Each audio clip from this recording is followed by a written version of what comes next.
आपने डाला है, आप बताइए। सुनिए सुनिए, आप सुनिए, भारत के प्रधानमंत्री जो कह रहे हैं कि मैंने इजराइल को कहा कि रमजान में बमबारी मत करो। आज स्पेन में एक भारत की कश्ती जिसमें 27 टन का हथियार था,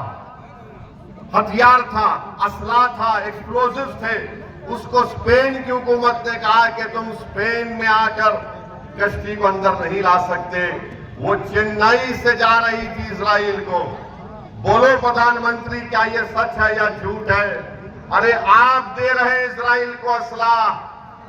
हैदराबाद में एक एल्बिट कंपनी है, वहां से ड्रोन बनकर जा रहे हैं और भारत के प्रधानमंत्री कह रहे हैं कि मैंने इजराइल को कहा था कि रमजान में बमबारी मत करो। अरे मोदी जी, अगर आप इतने ताकतवर है तो इजराइल ने तुम्हारी बात क्यों नहीं सुनी? जब आपके भक्त कहते हैं कि मोदी जी ने यूक्रेन में जंग रुका दी, तो ये तो छोटी बात थी।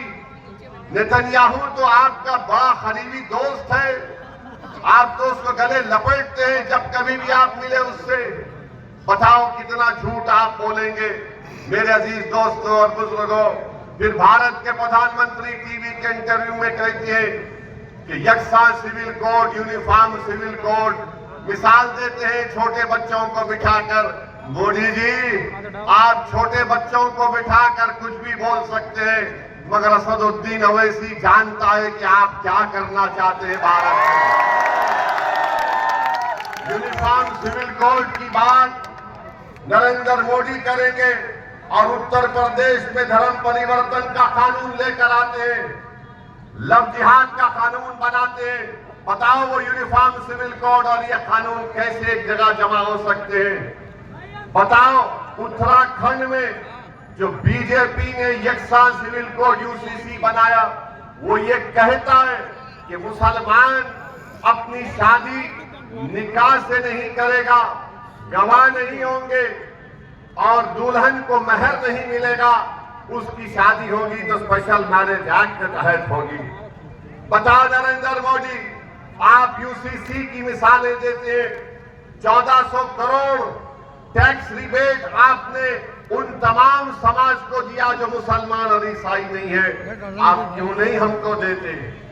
भारत के प्रधानमंत्री एक और झूठ बोलते हैं, पूरे देश में जाकर झूठ बोल रहे हैं कि मुसलमानों को आरक्षण दिया जाएगा, दलितों का और पिछड़ा समाज से लेकर।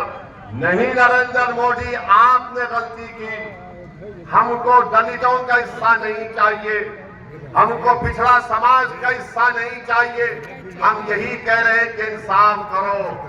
भारत के संविधान में दफा 15 और 16 कहकर आप हमसे इंसाफ करो।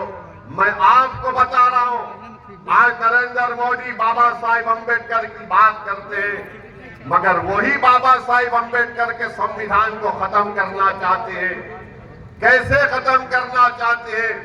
नरेंद्र मोदी की सरकार ने इकोनॉमिक वीकर सेक्शन के ऊपर 10% रिजर्वेशन दे रहे हैं। किसमें दे रहे हैं? तालीम में और रोजगार में। अब ये 10% में न दलित जा सकता है, इस 10% में न अदर बैकवर्ड क्लास के पिछड़ा लोग जा सकते हैं, और ये 10% सिर्फ अपर कास्ट लोगों के लिए मोदी ने किया। बताओ नरेंद्र मोदी, जो आबादी का 80% हिस्सा है, आप उनसे कह रहे हैं कि तुम 27% या 50% में अपना खेल खेलो, और जो देश के 10% हिस्सा है, 20% हिस्सा है, नरेंद्र मोदी उनको 10% हिस्सा दे रहे हैं। बोलो मोदी, किसका रिजर्वेशन आप छीन रहे हैं? आप दलितों का हिस्सा मार रहे हैं, बैकवर्ड क्लास का हिस्सा मोदी मार कर देना चाहते हैं। और याद रखिए, ये 400 पार की बात जो बीजेपी कर रही है, वो संविधान को बदल देंगे। अगर आपको मेरी बात का यकीन नहीं है तो जाकर मेरी भाषण के बाद इंटरनेट पर देख लो, आसाम का मुख्यमंत्री क्या कह रहा है। आसाम का मुख्यमंत्री कह रहा है कि 400 दे दो, हम काशी मथुरा भी छीन लेंगे, हम पाकिस्तान से पीओके ले लेंगे। मोदी जी, 10 साल से आप क्या कर रहे थे? 10 साल से आप पीओके ले रहे थे, मगर आपने पीओके नहीं लिया। तो मालूम हुआ 10 साल से नरेंद्र मोदी सिर्फ चाय पी रहे थे और सो रहे थे। अब चुनाव आ गया तो मोदी कह रहे हैं कि पीओके ले लेंगे। मोदी जी पीओके ले लीजिए ना।